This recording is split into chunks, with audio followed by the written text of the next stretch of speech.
behind on the short.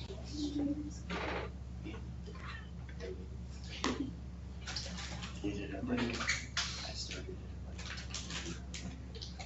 Really watched the You're video. like I was like, go with the questions.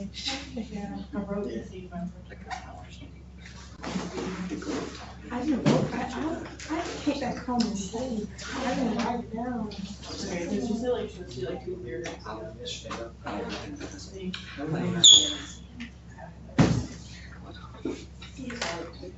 And I think she said she only wants one person. Finished it. Or, I Then don't we check know. it too. read the chapters. We vote. Oh, Jesus. Looked yesterday, because I checked my Blackboard yesterday, I had an exam due, but I was on Friday. It was actually that day. After I worked from 1 to 2. I went to my exam, going 13 places. I didn't even read the chapters. So anyway, it's got 77 on it. She came today. I know. Well, there's supposed to be things on those days, and it's like a lot around in here.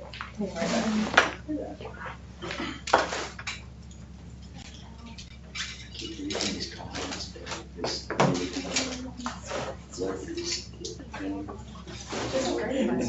Yeah, and it keeps really Yeah, but it doesn't give you, it doesn't really It's one of these things that I feel.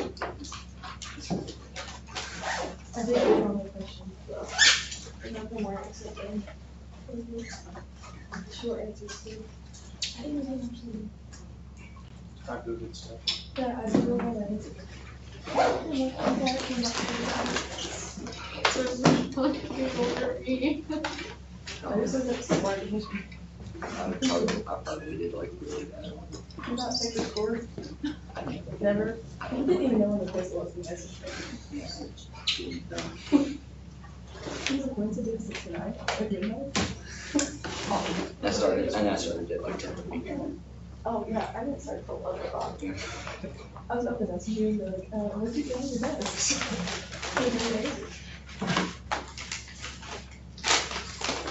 There's so many that I got right. Same. I didn't look at the same, but I looked at like what I got right. There's so many that. The ones I didn't think I got right, the ones I got right. Not for a long time, The ones I felt like I got wrong was.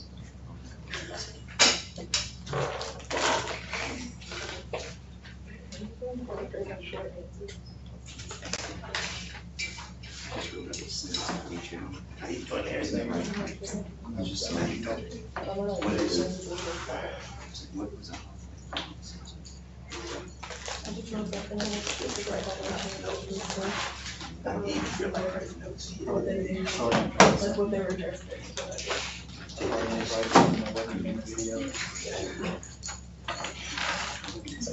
And I would do with everything.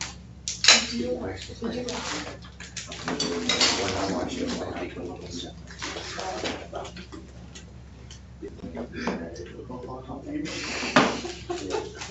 I watched it while I was with those. I was like, I watched the whole stuff.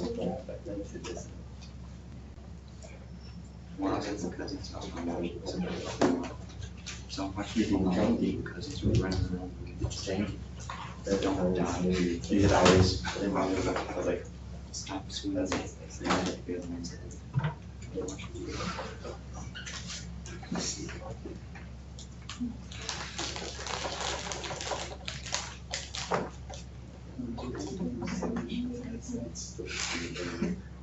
It's still gonna say what I said.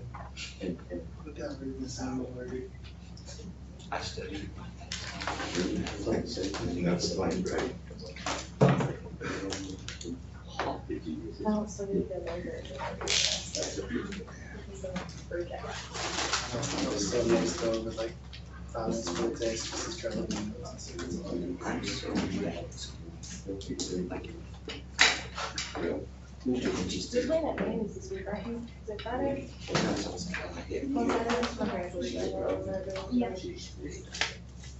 I'll probably be picking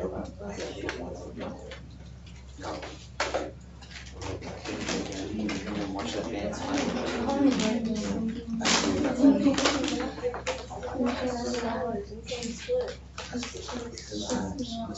Should try to get us. I was excited to take it for a long time. Every side seems like we get the same speech. That's what we were gonna do. Oh, is that what you said? Are you serious? How about it? Well, it gets decided. And I He can did show, I just had to cut the top. do it. And here's the thing, I had my, As long as you yeah, get it's good. Yeah. Now, there was different orders, but it's like, I'm like, That's all that, I was like, you know what? exactly. It calls me my family, that's, I had an annual meeting. She, yeah, I know she's, I know you don't.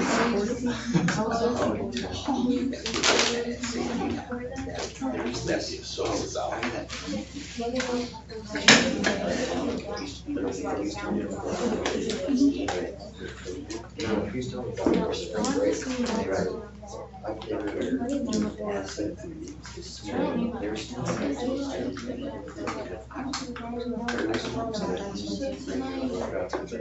We're going I'm just making sure because I'm going over with Chris too. But because we both work tonight and we're both on night, so we're gonna stay there for like an hour. But actually, I don't know why I might be.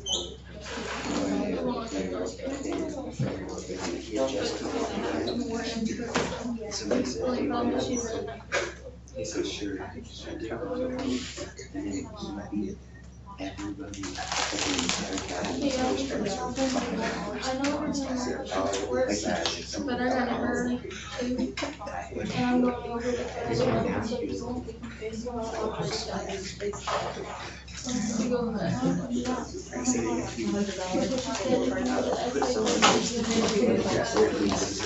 Just watch.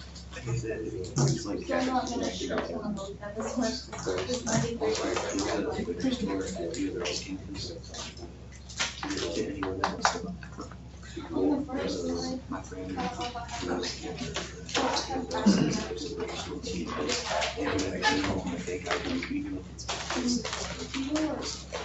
Like, he said something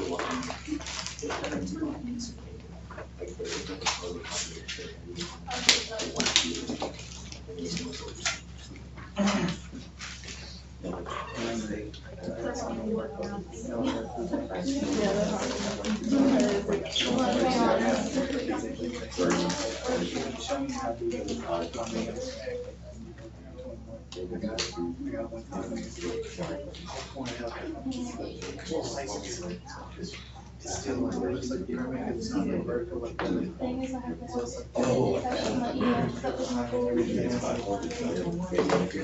Yeah, now it's really. I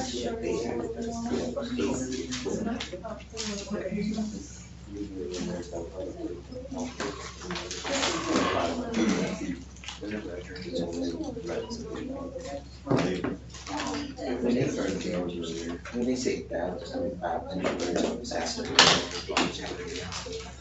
It looked like a really good job. Actually, you looked at it entertaining for it.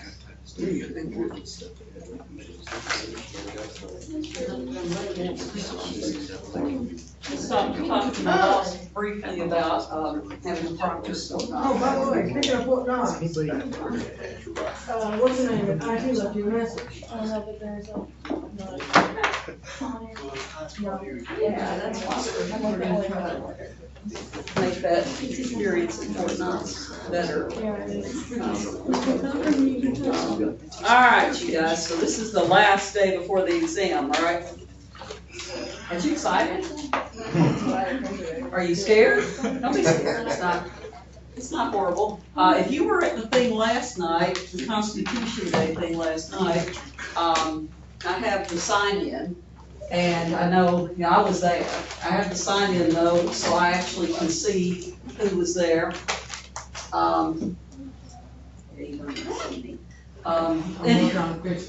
Yeah, I know, I'm just like, the Skype is always it's an imperfect medium, sorry, you know, that it's like that, but not much we can do about it except work with what we've got. Anyway, Tess, is gonna cover the first 3 chapters. I had someone in the other class yesterday that called it a quiz. They're like, oh, so we're having a quiz. I'm like, no, it's an exam.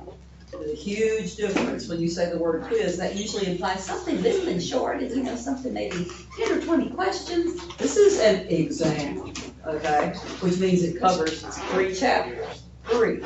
Now, in the study guides, we went over the things that you definitely need to know and that type of stuff. I also gave you study guide, or study questions rather, for the short answer, kind of little essay things. So if you've been studying, you should be well prepared. If you waited till now to study, I don't know. Like I said, I'm not being, thank you. Okay, so are we ready? Is it recording like Yeah, already? it's recording for the last 10 minutes. I thought it was, okay, so, yeah, you guys that are just hearing this at Fort Knox, when you're listening to it, I super hope you listened to it before Thursday, because that's when the test is. Anyway, we're gonna finish up today, the Alexander stuff, and we're gonna be done with the Greeks, and then we're gonna have our exam next time, and the world's all gonna be right, and I have a question over here, so. If you went to the Constitution Day presentation, do you need to write anything? Actually, I usually make people write something, however, in this case, I mean, you went there, you were participating by being there. All I want you to do, I've got the sign-in sheet, all I'd like for you to do is if you want to, I'd like for you to write just maybe your thoughts. I mean, you can even just write a few sentences and say, I thought it was good, I enjoyed it, or I think that he was crazy and I didn't believe anything he told, I don't know, whatever. But I thought he did a fantastic job personally. I thought it was very interesting. And if you were there, I mean, you saw that I had my child with me who had basketball tryouts at 7, so we had to, kind of scoot a little bit as quickly as we could after Mr. Kelly got done speaking. But really, just write a couple sentences. I like that. I like to know what you thought of it. But if you're on the sign-in sheet, you're gonna get the 5 points extra credit on your test anyway. Okay, if you're on the sign-in sheet, I saw it, the ones that were there, I saw you. So, that, if you didn't sign in, that would be a problem. All right, so anyway, let me go up to our, oh wait, I had to change my password again because,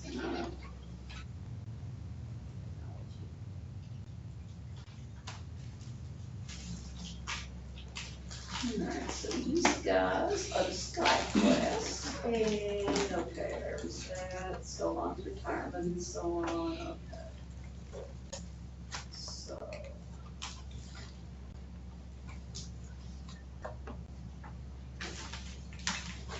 Make sure I start at the exact right spot. So do I have your notes specifically where Solon stuff ended, or? Talking about Alexander's voice. Okay, because we've gone through, we've talked about Alexander, we started him, okay, so yeah, that was from the last Tuesday, okay, that's what I thought, but I double check, I constantly double check, because the last one here is all Alexander, okay, the last one here is all Alexander, here's kind of the outline that's up there. I've had a couple people ask if we have these outlines for the entire course, and no, we don't. As much as I would love to have plenty of time to sit down and make all these, I simply haven't had time to do that in the past, couple of years. So we have them all the way up through the Romans. If by some miracle I end up having time, I would love to make outlines for all of the lectures all the way through. But right now, we've got what we've got, and I'm sorry we don't have more.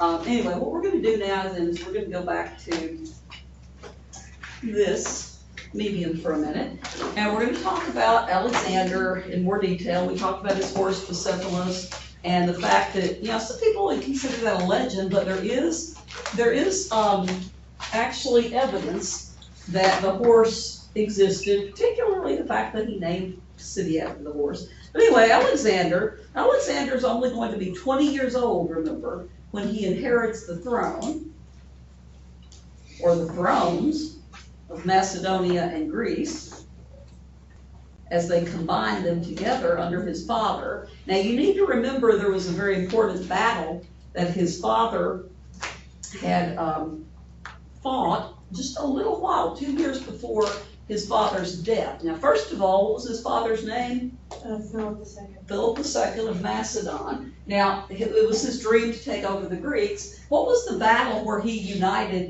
pretty much the Greeks and the Macedonians, except with the exception of the Spartans for a little while? And you're gonna need to know that battle. Battle of Charonia, whatever. In 338, that was one I said you need to know that date, because that's where we have the Macedonians taking over the Greeks. That's important, that's huge, just giant, okay? So, he's gonna inherit this. In 338 is when his father took over the Greeks, but now, 336, remember the assassination. And I talked about the two Alexander films that basically follow the same timeline. Hang on, let me put it, I don't want to talk while I'm writing. All right. 336, his assassination. Okay, and we asked, what was Alexander's role in this? And again, who knows? Who knows if Alexander actually played an important role in the assassination of his father, but we do know, definitely, positively, and for sure, that Alexander benefited from it. Now, after the assassination of his father, who only had 2 years to enjoy his position as leader of the Greeks, we're going to have Alexander at age 20 coming in, and of course, you're going to have all these polies down in Greece that they've accepted in one way or the other that Philip had taken them over, but now there's this 20-year-old boy, and so what he's going to have to deal with is, and they have no idea what they're dealing with, right? What he has to do is he's going to deal with the inevitable revolts. Now, I mentioned these before just briefly, but you're going to have places like Thebes and many others. You're going to even have, Athens and so on. You're going to have revolts that Alexander has to put down quickly, and he has to show them that he is the leader. Now, the news of the revolts, when they reach Alexander, he's going to come down and bring forces with him from the Macedonian army and show them that he is truly the man that his father was. Now, in reality, we're going to find that he's an even stronger leader and greater warrior than his father as Alexander starts to carve out his empire. So how does this start? Well, in 334, now you don't need to know all these dates. You definitely need to know the Battle of Charonia, when Philip conquers the Greeks, okay? You need to be able to extrapolate from that 2 years later, which would be 336, because BC or BCE, that Philip died. Okay, but anyway, assassinated. But in 334, we're going to see Alexander starting his conquest, okay? Now, in 334, what he's going to do is he's going to take around 40 to 50,000 Macedonian and Greek, I'm just going to put M and G, Macedonian and Greek troops into Asia Minor, today's Turkey, right? Asia Minor. And eventually, this is going to be the start. Eventually, he's going to end up going all the way to India with his conquest. Okay? So he starts, though, in 334 with 40 to 50,000-ish, somewhere in there, men. Now, they cross over into Asia Minor, and the very first battle of Alexander's career as a conqueror is going to be the Battle of the Granicus River. The Battle of the Granicus River. Okay? Now, this battle is in 334, and it's in northwest Asia Minor, northwest Turkey, and it's located physically near the site of ancient Troy. Okay, the old city of Troy. And what he does is he marches in there with his combined, well-trained, well-equipped army, and he takes this territory. Now, once he takes this territory up by the Granicus River, he's taken this immense area. What he decides to do at this point is he's going to continue his march. He's going to continue marching through, and you don't need to know all of these, he's going to march through Egypt and Mesopotamia and Syria and just all over the place, losing 0 battles, okay? He's never going to lose a battle. Every battle he fights, every battle of conquest is a victory, and he gains more land. And he also gains more respect. Every time he gains land and victory, he gets respect, of course. Now, he's gonna carve out this empire that, again, it's gonna reach, so let's look at his empire eventually. It will reach all the way, not just from Asia Minor to India, that's where his conquest is. Okay, if we take what he already has, his empire will reach all the way from Greece, all the way over to India, okay? So that's even more, you can probably Google a map of Alexander's empire. Now, what's gonna happen is he's eventually gonna conquer the Persian Empire. So we're gonna talk about that because the Persians, in the 300s, the Persians are still formidable force. So his first battle, he's getting over there into Persian territory. Okay, he's heading over into Persian territory, and he's gonna carve out this empire all the way from Greece to India. Now, he's also gonna have in his mind, Alexander's for the ancient world, just like many of these guys that were before him, like King Darius of the Persian Empire and several others, he's gonna be a forward thinker in the sense that he wants to bring the people together. So he's gonna bring the East and the West together as he conquers them. He doesn't conquer them in a way that says, you don't need your language and your traditions and all that stuff. Remember, we've talked about sort of this ancient version of multiculturalism that Darius I had done and several others. Alexander's going to do the same thing. He's going to take what he likes from their culture. He's going to allow them to keep what they like from their culture, but he's going to make sure that they are loyal to him, that they are part of this Greek Macedonian Empire. Now, another thing, though, about Alexander is he's also going to have a wife. Now, her name is Roxanne. Okay, Roxanne, I told you last time when we were doing the study guide, it makes me want to bust out and sing, but I can't sing. But Roxanne there, who didn't put out a red light, if you don't get that reference, you're just too young. Roxanne was his wife. Now, she was a Persian wife, which is significant because he was trying to bring, again, East and West together. He actually had plans for several thousand of his young soldiers to marry Persian wives also, okay? That was part of his plan, is to bring the cultures together. Now, the thing about Roxanne is she was actually pregnant at the time of Alexander's death with his son. Now, the thing that's sad about that, besides the obvious, is in the hereditary monarchies or the hereditary, any sort of these hereditary type governments, Alexander's son should have by rights then grown up and what? Inherited the empire, but he didn't. Didn't they because, Didn't they kill his son? Well, Wife? what's good? No, you're thinking of somebody else, I think, but you're thinking of, there's a lot of the times where they are going to kill the son, they're going to kill the wife and all this kind of stuff. But in this one, what happens, I don't know, I think they eventually do, but not immediately.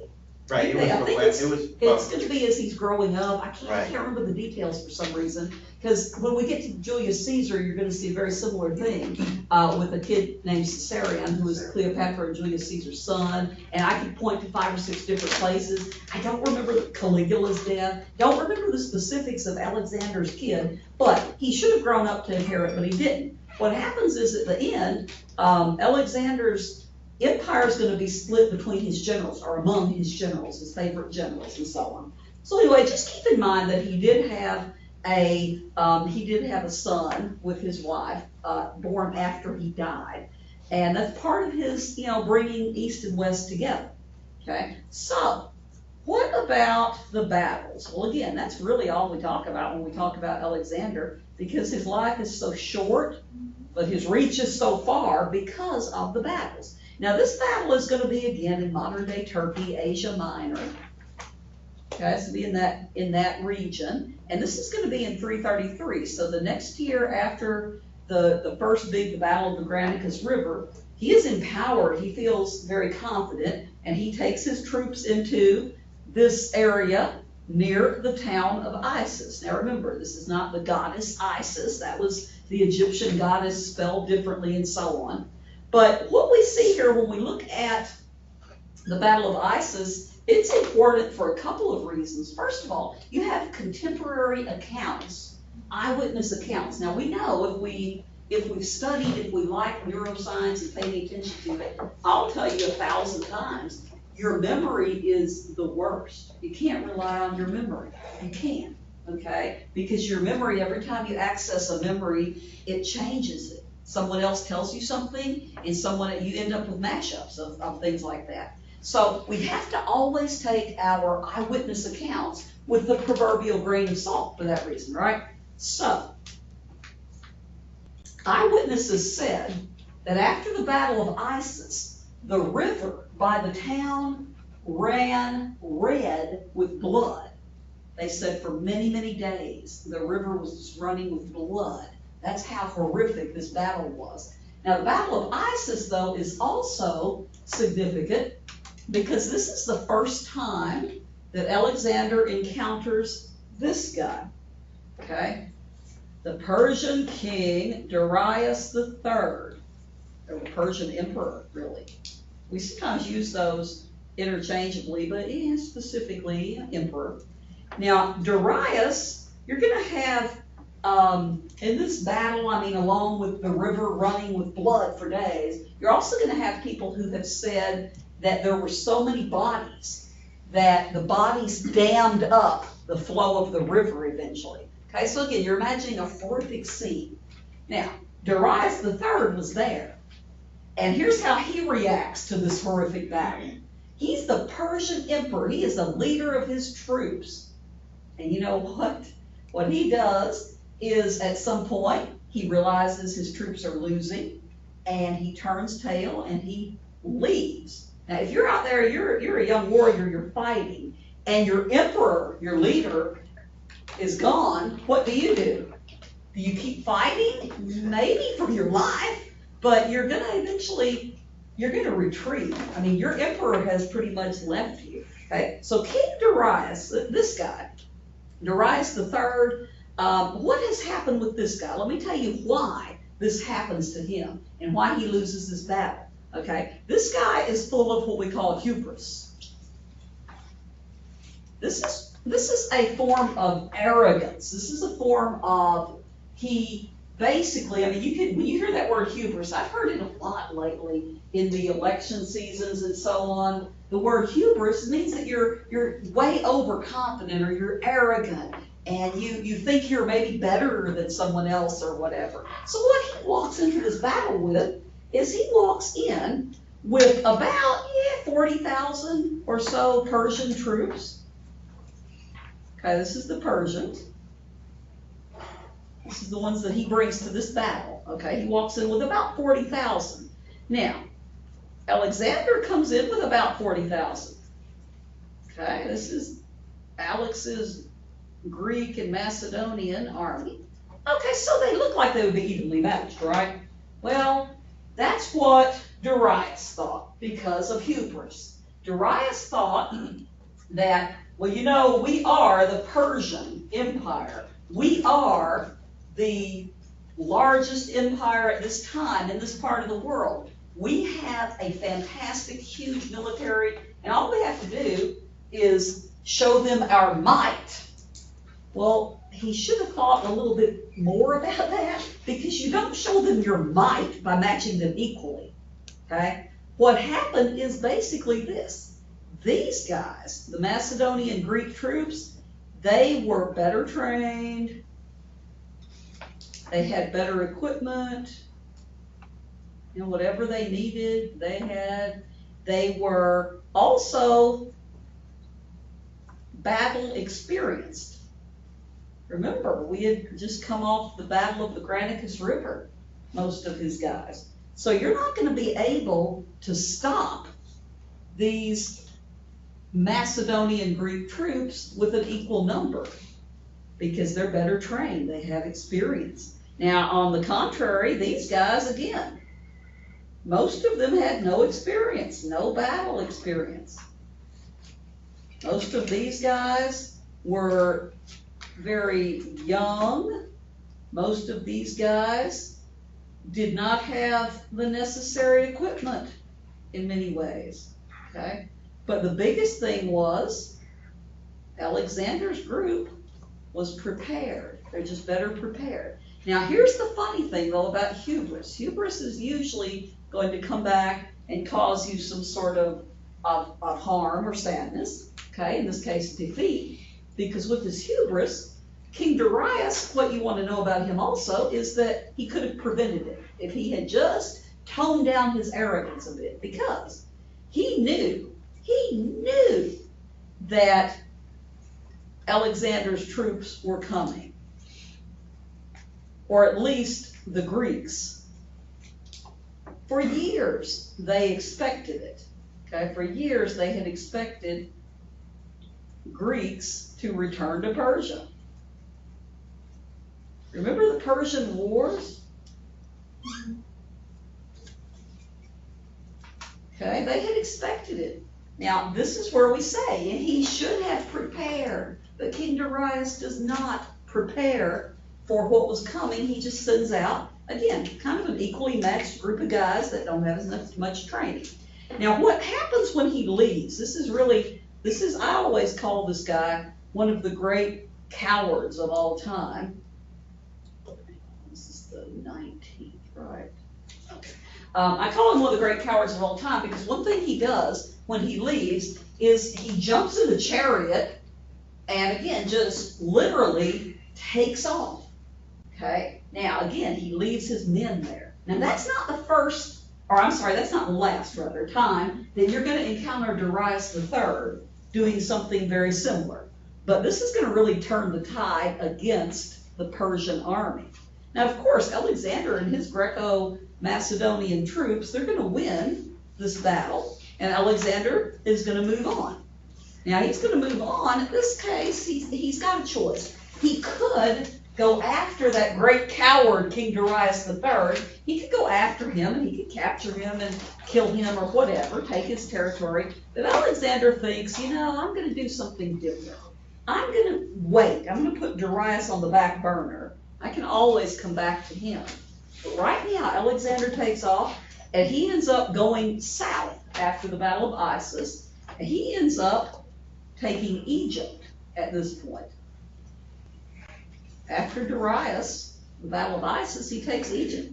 Okay? Now, what he does here in Egypt is you need to know the siege of the ancient city of Tyre. Okay, there's going to be a siege here that's terrible. Now, this is going to happen in 332, if you're interested. Again, you don't have to know all these dates. But what happens is they had a siege where Alexander's troops were surrounding the city of Tyre. And you know that if you're in the ancient world, you have walls around your cities. If someone wants to raise a siege, if they want to stay outside and surround your city, what's going to eventually happen is the people inside are going to need stuff other than what they've got. They're going to need more food. They're going to need something. They've got to get out of that city. They can't stay there forever. They're going to need water. They're going to need something at some point. So after a very long siege, Alexander has to attack Tyre. Okay, city of Tyre, there's a siege. Now, then they attack Tyre. What happens is Alexander and his troops, they're able to capture the city very easily once the siege is over for however long it lasted. They capture the city. Now, why is this important? Well, first of all, this is vital in his taking of Egypt, but it shows more of the I don't know, what's the best word for this? The cruelty, just the lengths that they would go to in the ancient world to kill their enemies or to kill the captured, whoever they are, their captured enemies or their captured combatants. Okay, so after Tyre has been taken by Alexander, what he orders is that all of the men of military age are captured. Now, we expect that, okay? The men of military age, we expect you to do something with them. Why? Because they're useful. They're useful. You might be able to put them in your army. And because you don't want to leave them somewhere and be like, okay, we defeated you, now we're leaving. You want to incorporate them into your army or sell them into slavery or kill them. Okay? Now, again, Alexander, he's brutal. I think I mentioned to you before, maybe I didn't, but before he actually became the emperor, he actually killed some of his cousins. Okay, some of the other princes of Macedon, he killed some of these guys that might have had a claim on the throne. It's a brutal world to live in. So, what they do is they capture the men of military age, but they also then crucify them.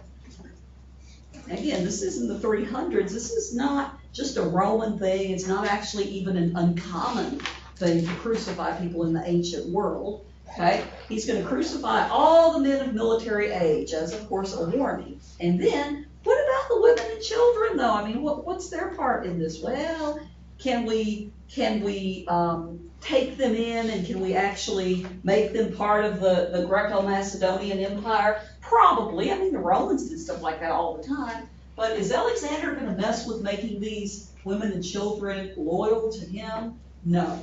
What they do is they sell all of the women and children into slavery. Okay, so he's done with them. Now he's taken Egypt.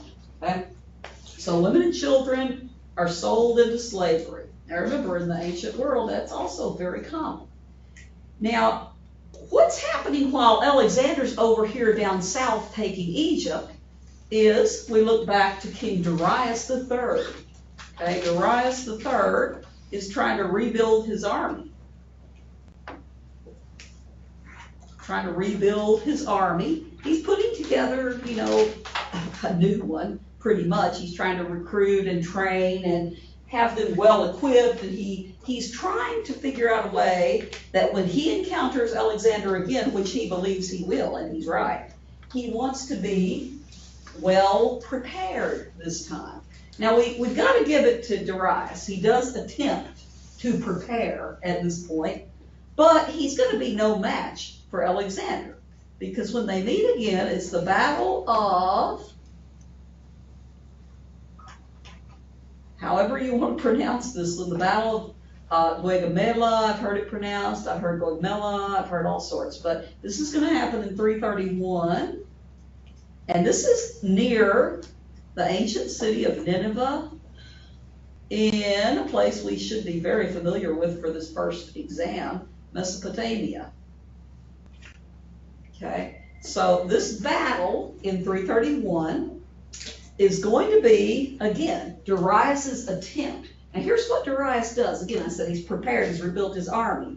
Darius is going to bring in more men than Alexander.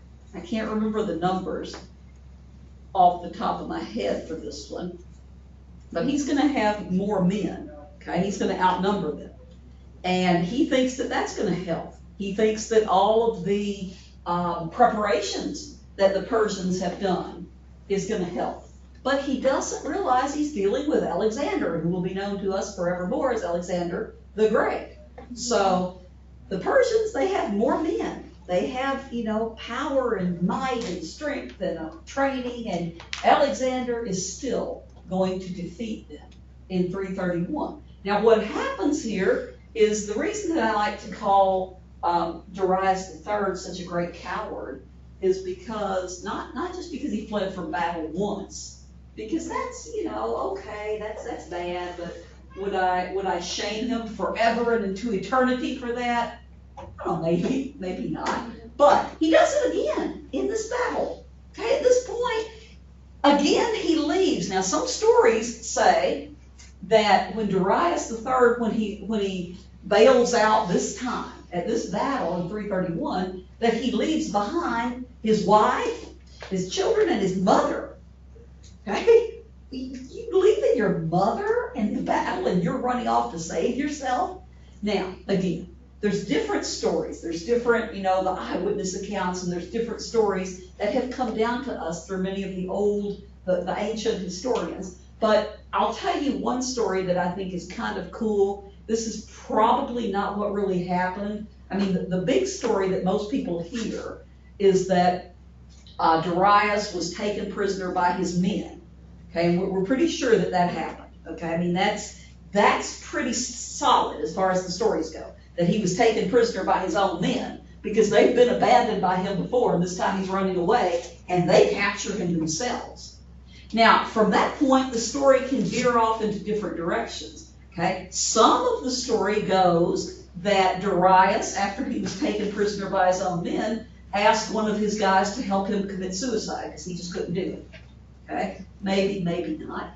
Another story, this is the one that I like, and again, I'm not saying, the only thing I know that we can say for sure that we're, almost 100% certain of is that he was captured by his own men. Like I said, at that point we have different stories going on. But the one that I like, that I think is really interesting, is the story you may have heard in reference to other people, but I like this one, okay? So, according to this story, you have Alexander's men capturing him, and then one of his men kills him, whether it was helping him commit suicide or not. Then the story says that this man went to one of Alexander's troops, surrendered, and asked to be taken to Alexander because he had the head of Darius III. What? So he, I think they said that he had the crown of it. some stories he has the actual head. Yeah. Yeah, some stories, that's why I tell them that version because it's a little bit grosser. Okay. But yeah, I mean, there's the story with the crown, there's the story with, other stuff. But yeah, because one of the stories, get this, says that he brought, and you can see how, and if you guys are paying attention, you can see how even if maybe him having the crown, you can see how that would evolve over years into him bringing the actual head. See, just like we're gonna see with a lot of stories, you have a grain of truth. But anyway, so the story goes that he brought the head of Darius to Alexander, and Alexander, let him come in, and he bowed before Alexander and said, "This is the head of your enemy, and I would like to be part of you, your troops and whatever," and so on. And so Alexander says, "Thank you," and he says to his guards, "Kill this man." And why is he killing that guy? Because he killed a king. Because he had been loyal, supposedly this guy had been loyal to King Darius, and he had killed him and brought his head to some other guy. What's going to stop him from doing the same thing to Alexander, he thinks. So according to that story, now, again, you have the crown, was it really the head? I like to think it was the head just because it's more fun. But anyway, I digress. More accurate history if we think about it. Maybe because it is a bloody time. It is. She said maybe more accurate history if possible. Definitely. Now, one thing though that Alexander himself says is that, and this contradicts the head thing, okay? It's one thing that Alexander himself said was that on his deathbed, or as he was dying supposedly, that King Darius had told Alexander that he was the next heir to the Persian Empire. I have a little trouble with that one, but that's what Alexander said. That was his story. So anyway, Alexander's going to come in, he's going to take over. Now, when Alexander comes in and he takes the Persian Empire, okay, he takes the Persian Empire in rare Alexander the Great form by, first of all, the capital of Persepolis. I told you guys before, Darius I, he's the guy, the leader that started the construction of the great, beautiful city of Persepolis. And I also mentioned to you guys, there's a graphic novel, maybe it's 2 volumes, maybe more, maybe 3. That's not particularly about the ancient world, but it's about a young girl and her real life, it's like biographical, I believe, her real life experiences in the old Persian territories in Iran and so on. But anyway, it's a great set of graphic novels. Like I said, I think it's 2. But Alexander comes in, takes the capital, and here's what Alexander does. He burns it. Burns this capital to the ground, but he also takes the gold and stuff first, right? He's no fool. Now Alexander says, I mean, you would think, I mean, you're capturing the Persian Empire, this beautiful city, this capital. You would think, I mean, burning it, that's not what you want to do, right? Well, again, he's no fool. He takes the gold and everything first, but when asked why he burned the city, why was that necessary? He says something to the effect of, it wasn't necessary, but it was revenge for the Persians attacking the Greeks. Remember when all that happened back with Darius I and Xerxes? Remember the battle of the 300 Spartans and all that legend? The Persian Wars? He's getting his revenge for that. That had happened, a long time before this. But he says that he's getting his revenge on the Persian Empire. Okay, so I'll believe Alexander on that. And he's going to continue conquering, as I said, all the way over to India, to the Indus River. And his empire is going to be legendary in so many ways as he establishes his authority, as he goes into, again, what we call modern day Iran, right here, and continues eastward. Now, Alexander is going to die very young, and there's a lot of questions surrounding his death. And like I said, we don't really talk much about his life. When I do it, I'm not a military historian by any means, but really all you can do is make mostly the battles, because there's not a great deal of personal information about him outside of the battles. But what happens when Alexander dies is, of course, we have to have conspiracy theories. And we have to figure out, was he assassinated? Did he die a natural death? Who's going to benefit? What happened? And so what I want to talk about for a minute is his death. Because his death is going to come when he's a very young man, prime of his life, at the top of his game. Now, if you think about it, he died when he was like, I think 32, 33. And if he dies at age 32 or 33, if you're 18, that sounds old. Okay? If you're 40-something, it does not sound old. It sounds like a baby. But 32 is young in the big scheme of things, okay? If you die as a 32-year-old man who has never lost a battle, you're going to go down in history as someone great like this. What if he had lived a few more years? What if he lived 10 more years?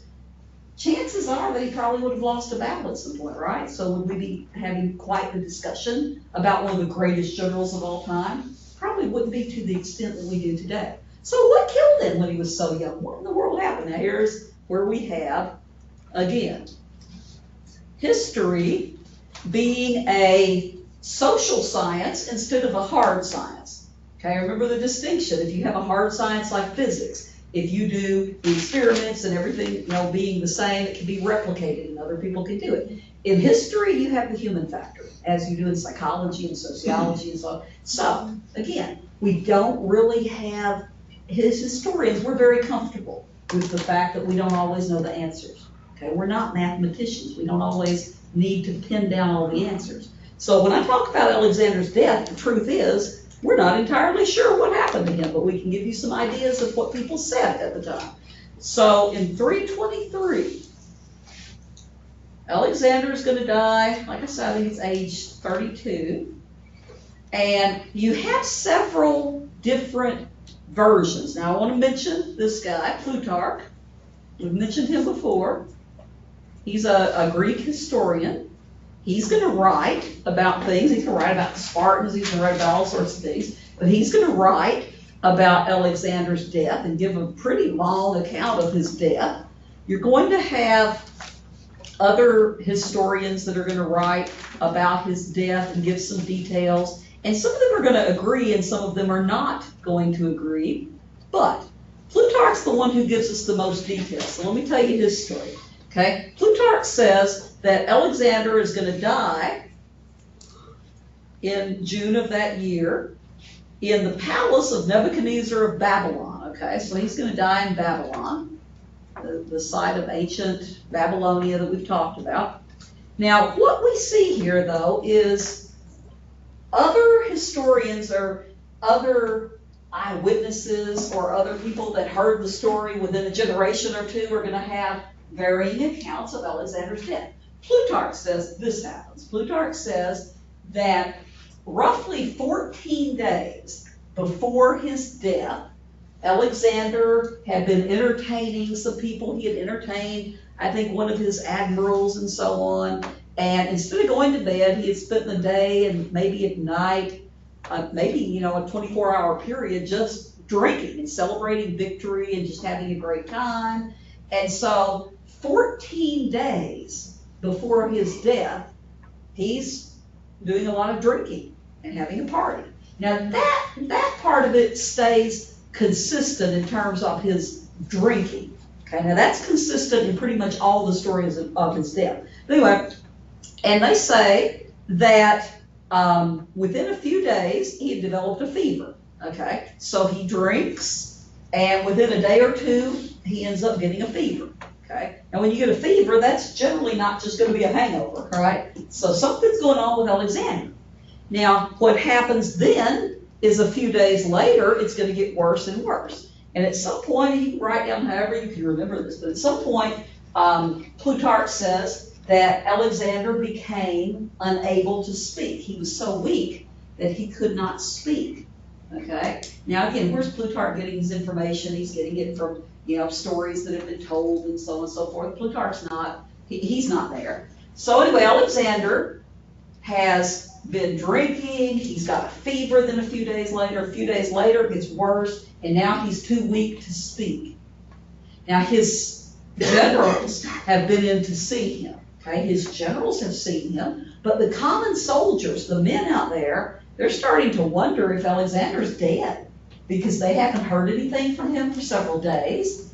And so in order to keep the men confident and to keep them secure that their leader was indeed still alive, the generals decided that they would let several of the common men, the common soldiers, the hoplites, go and view Alexander while he was in bed, recovering. I put that in air quotes because he's not going to recover. So what they see when they file by Alexander's bed is a man who is just a shadow of himself. He can't speak, but the only thing that he can do to acknowledge that he's still alive is to raise his right hand. Barely. Okay, now I don't think that would give me confidence. How about you? I would be looking at him thinking, well, he's not going to make it. And they would have been right. They would have been right. Now, 2 days later after that, after the men filed through it, he was able to raise his hand at them, he's going to die, according to Plutarch. Now, you're going to have other accounts. You're going to have another one by this guy. This account is slightly different. Okay, so you should kind of know what Plutarch said about the 2 weeks and all that kind of stuff.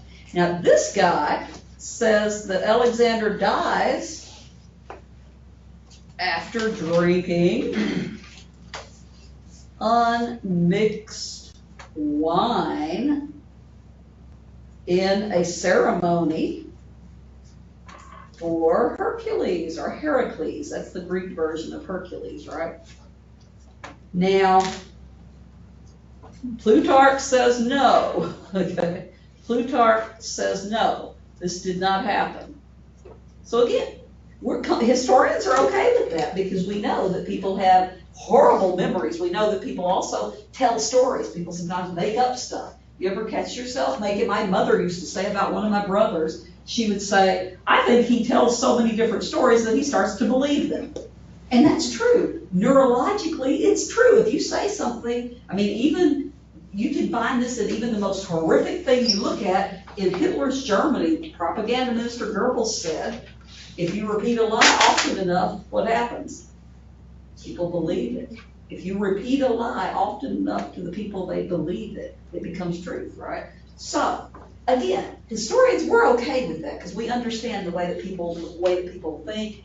But Plutarch says, nope, didn't happen. Diodorus was pretty certain, though, that Alexander died after drinking this wine. Now, see, what's consistent there is he dies after drinking wine, after partying or whatever. Those two things are consistent. Now, what is different here, though, about Diodorus here is that if Alexander dies rather immediately, and according to him in great agony, that would easily suggest poison, right? Poison, he's drinking this wine. Or it could also suggest an accidental death because the wine was contaminated. There's some water with bacteria in it, and they don't know what, something like that. We're not sure, again. But we do know that Alexander is going to die after drinking at some point. I've even read people who have analyzed Diodorus' account and said that Alexander, maybe it wasn't really unmixed wine, maybe it wasn't, because remember in the ancient world, you drink wine, you drink alcoholic beverages because they are safer, right? They don't understand the fact that the alcohol is going to kill some of that stuff that can make you sick, right? Right? You guys good with that? You don't drink the water. The water is usually contaminated back then.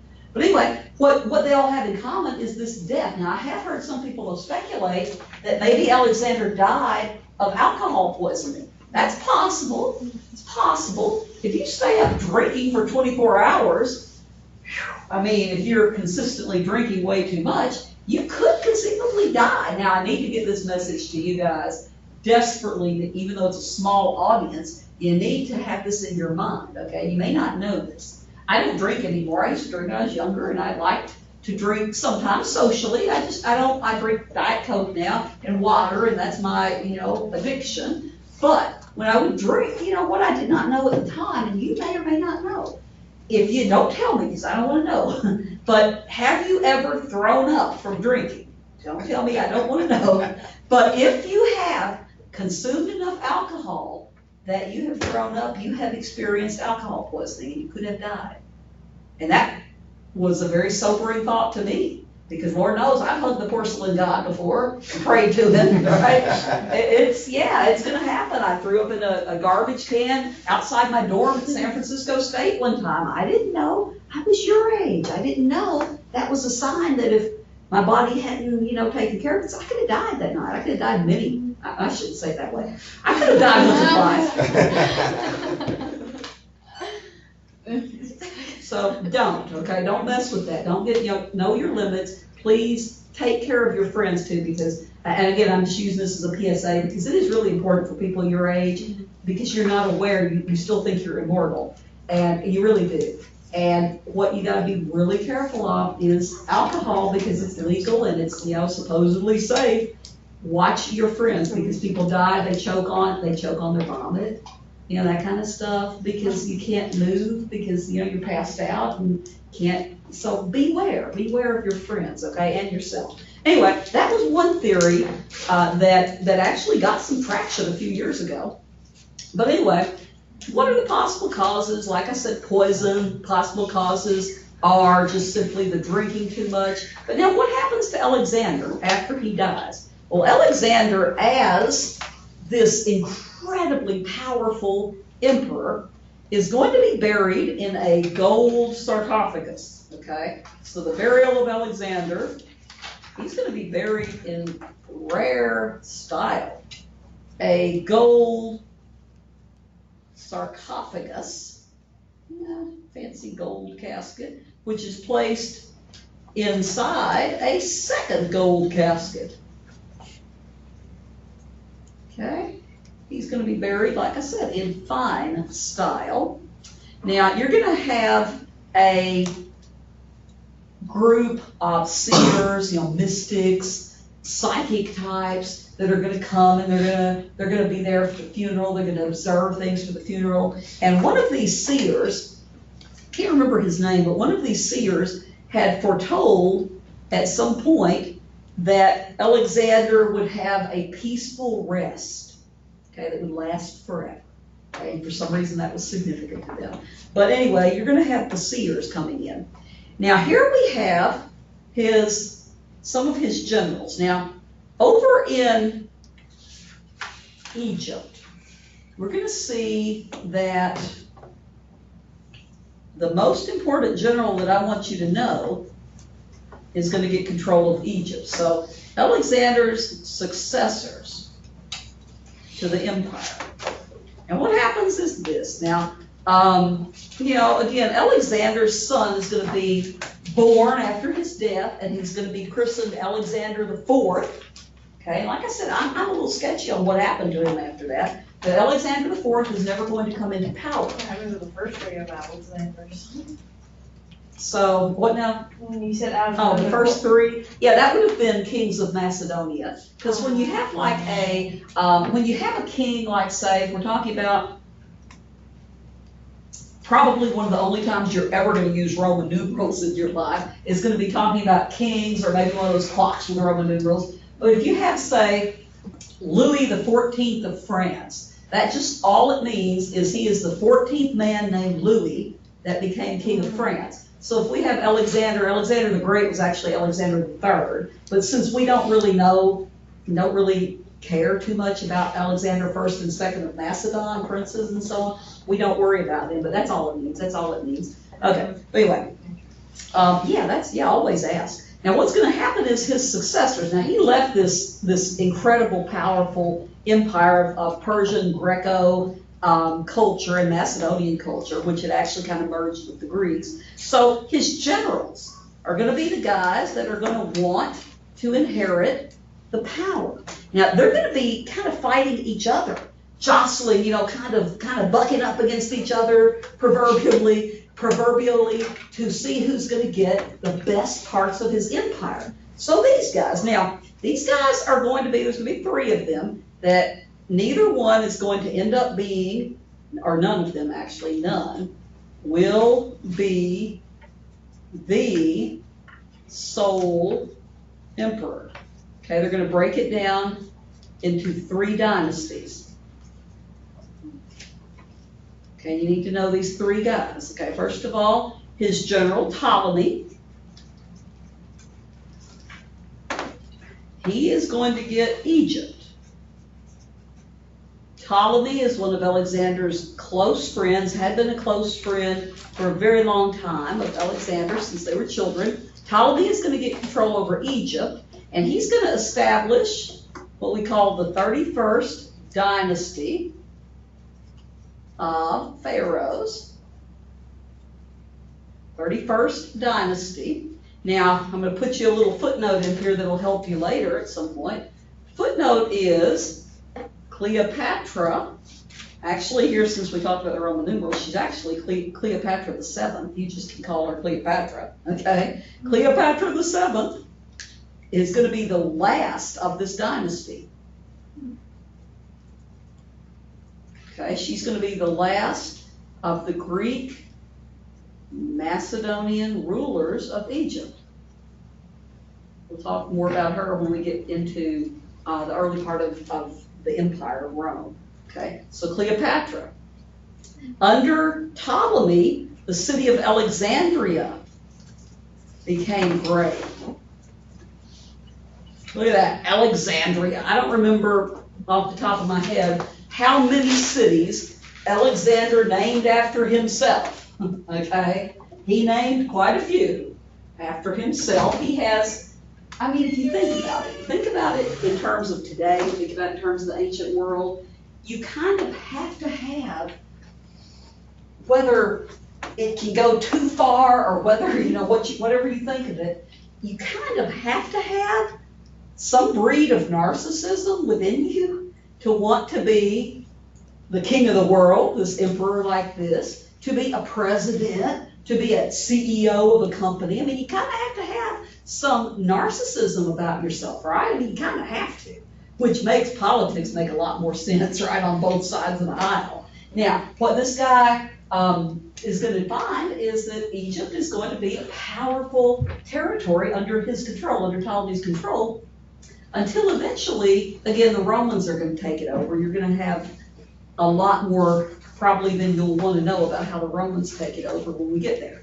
Now, the second of the generals that's vying for power is Seleucus. Okay, this is one of the generals, and he's going to take the area in Asia and what we call the Near East. Okay, the Near East, this is going to be Syria, Lebanon, the areas that we're talking about there, Jordan, that kind of area is usually called the Near East. It's an uncommon term that we've mentioned before, but he's going to have his headquarters in Babylon. Okay, so we have Ptolemy over in Egypt, we have Seleucus and his dynasty that he's going to create, or his leadership is going to result in the Seleucids in Asia and the Near East. Third guy, now remember, Ptolemy's the one I really want you to know about. Ptolemy's the most important. You're going to have Antigonus and this group, the Antigonoids. Okay, this is the third general, and he's going to end up with the power in Macedonia. Okay, which is going to include the old Greek territories as well, okay? So what happens is, by the 3rd century BCE, by the 200s, after Alexander's death in 323, by about the 200s, you're gonna have Egypt being, like I said, very powerful in guess why we're still talking about it? Egypt is gonna be very powerful in the Greek world. Okay, again, the Macedonian Greek Empire has merged. Now, what we're talking about here is Rome is kind of on the horizon. Remember, that's an expression. It means that Rome is kind of becoming a power by this time. I mean, by the time we get to 146 BCE, nobody can stand up to Rome. Rome is going to have control by the 140s. Nobody can stand up to Rome. So remember, we've said this several times in here. You have one society, one culture, one government that's on top. And then at some point, they're going to be on the decline. Nature does not like a vacuum. A power vacuum is not going to last long. So in this case, as the Greek culture is starting to go into decline, the Romans are coming in to fill that vacuum. Happens every time, okay? So Rome's out there on the horizon and will eventually take Egypt at this time.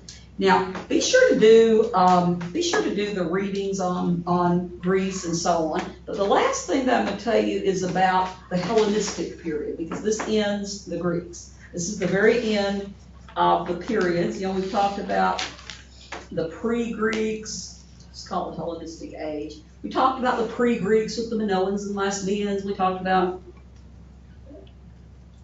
the Dark Ages of Greece, about 1100 or so to 800. We talked about the Archaic Age from 800 to 500-ish. We talked about the Classical Age from 500-ish to about 323 with the death of Alexander. And now the Hellenistic Age. Hellenistic Age is going to be very specific with the dates. Okay, of course, it's going to start in 323 with the death of Alexander, and it's going to end in 30. Okay, we put this up here before, but you might not have been paying as much attention. Okay, this is the death of Cleopatra. And again, why she was important, the last of the Macedonian Greek rulers over in Egypt. So the Hellenistic period is going to be where, and this is important because the Romans, in so many ways, the Romans are going to mirror the Greeks. So the Hellenistic age, this is a period of an immense spread or spreading of Greek culture. Okay, because remember, if you were to ask someone who was Greek,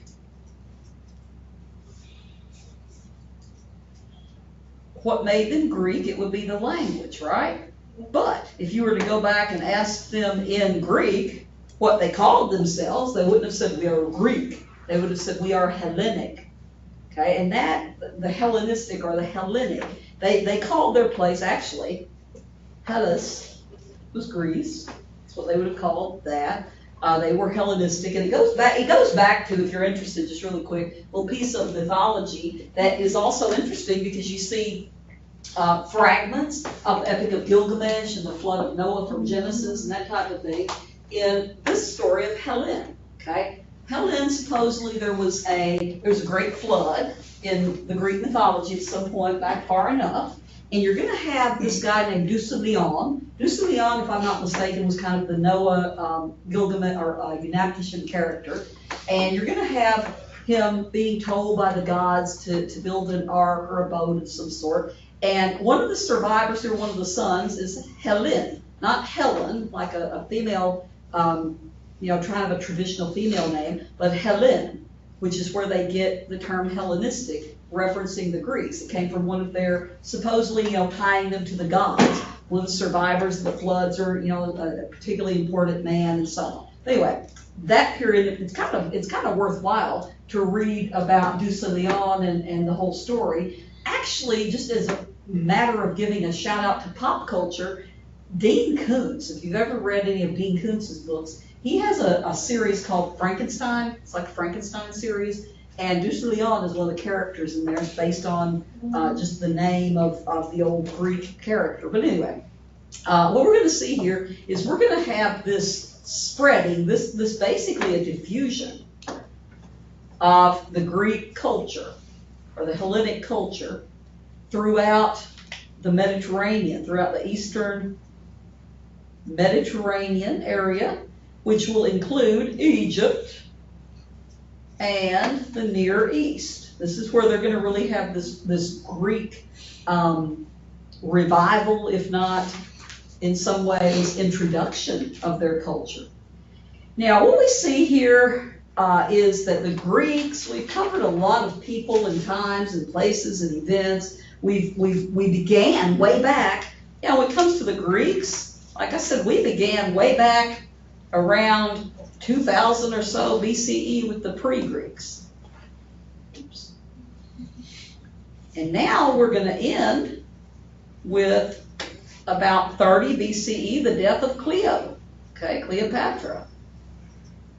That means that we've covered so many different things, okay? Now, what do we want to take away from this? We want to take away, what did the Greeks give us? Okay, what did the Greeks give us? Well, let me give you just a quick little rundown that is by no means meant to be exhaustive or really even extensive. I'm going to give you a brief rundown of the things that the Greeks gave Western civilization, okay? So, why do we focus on the Greeks so much? Well, this is where we end the Greeks. So, we take away from it, how about, we're going to see the Greeks creating both civic politics, okay, the idea for our community to govern itself and the men, the people to have a say in that, or the men in their cases, civic politics and political freedom.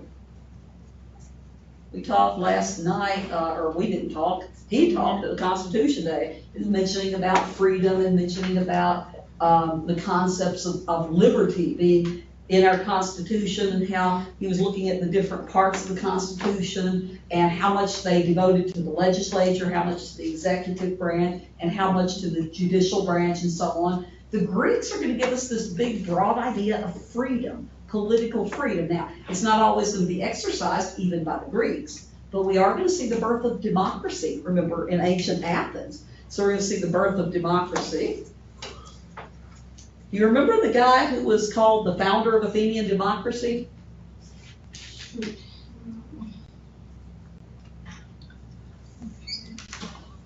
You might want to check him out. Cleisthenes. Remember that guy? Cleisthenes. I think that was from the audio lecture. Ooh, listen to the audio lectures. I know they're not my finest moment, but listen to the audio lectures. Okay.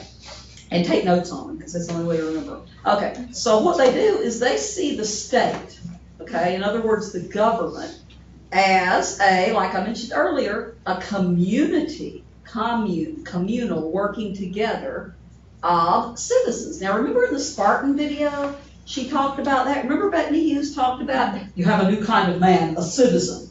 Remember that? Okay, that's a Greek concept. This idea that you and I are citizens, okay, is a Greek concept in the Western world anyway, okay? Now, what do these citizens do? They make laws. We've talked about this peripherally, at least, but we've talked about the fact that we make laws in our own interest. That's why I said I tried to, that one day, impress upon you that the first thing, if you are oppressed, okay, first thing you need is the right to vote. Okay, second thing, if you're feeling oppressed, if you have the right to vote, please do it. Remember last night, he talked about, what was it, he came to the conclusion, 25% of Americans actually elect no wonder we get in the shapes that we get in over the years, right? 25% of Americans take the time to go vote for their leaders. And probably, do you know, just this is not, it's not going to be a tangent, I promise. Let me ask you this. Do you, in this, sitting in your room right now, do you guys know your two senators from Kentucky? No. Could you name your senators? And I will tell you, if you don't know those two guys, they are extraordinarily famous. They are known all across the country, not necessarily for good things sometimes, but they are two of the most well-known senators in this country. Yeah. Yes. There's a really cool thing that you can do now is to contact them and you Yes, can text. text. Yeah, it's really Yes. cool. It's I can look at my phone, it's just like a 5-digit Me phone too. number, and you just text, Mhm. but you wanna fax them in their office. 'Cause Yep, it's and, because Rand Paul, oh, sorry, I just gave one away. Rand Paul is one of them.